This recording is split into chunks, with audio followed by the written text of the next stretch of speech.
You've got more people now identifying as right-wing, self-identifying, and more people identifying as left-wing. Decline in the middle, yeah. And the middle is declining. Right. That's right. And yet, your work, again, very powerfully points to the need for us all to understand our shared humanity.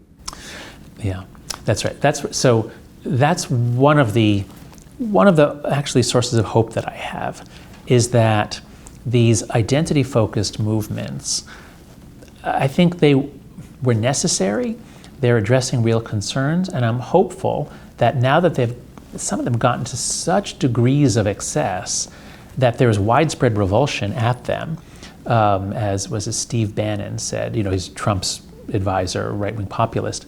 He basically said, if the more the Democrats talk about identity, the more we win, because most people are members of an identity group, but that doesn't mean that they buy that kind of identity politics. It actually turns off. A lot of black people are turned off by being treated like, you are your race. And same for members of every other identity group. So I think that at some point, the next generation is going to look at all this stuff. And they've been raised, in this country, they're raised with such mixing. My son, so my wife is Korean American, our kids are visibly biracial. My son goes to a selective school here in New York City where most of the kids are Asian. And they tell all kinds of ethnic jokes, Asian jokes. The Asians make fun. So they're going to think that the passion, the anger of the older people around these issues is just kind of ridiculous and pointless. So I'm hopeful that at some point it will burn itself out, and either the kids now or their kids at some point will get past it and will be able to actually just work on problems rather than turning it into a quasi-religious issue of where we are absolutely right and you're evil and we're going to destroy you. Before we come to the kids, I recently was talking to a fellow I count a good friend from very much a left-wing perspective. He served in our federal parliament for a long time, and he was talking about this business of identity politics and bemoaning what it had done to his own political movement. Because he said once we were about universalism, our objective was to look after the oppressed, the weak, to ensure that all Australians were treated as Australians, as part of the Australian family. Now we're creating new elites.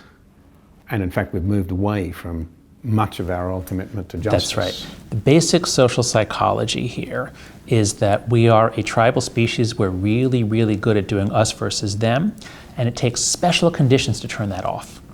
And I think the general trend in the late 20th century was very good at turning that off. Now, they had the benefit, our parents or grandparents, they had the benefit of having fought this tremendous war against the ultimate evil, and nothing brings people together like war.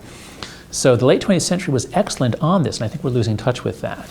But the basic social psychology for our tribal species means we need to pay attention every chance we get to highlight commonalities, to say we are the same, we are one, we have these differences, but they are subsumed under larger things we have in common. The more we do that, the more we can address the concerns that many on the left have about exclusion and racism, et cetera. Whereas the more we go down this line of good and evil, one group is good, one group is evil, and this is what many of the intellectual movements in the academy are now about, is students are taught to see everything in terms of binaries. And when you do that, you're playing up our tendency to do binary or black and white or all or nothing thinking, and it doesn't lead to any place good.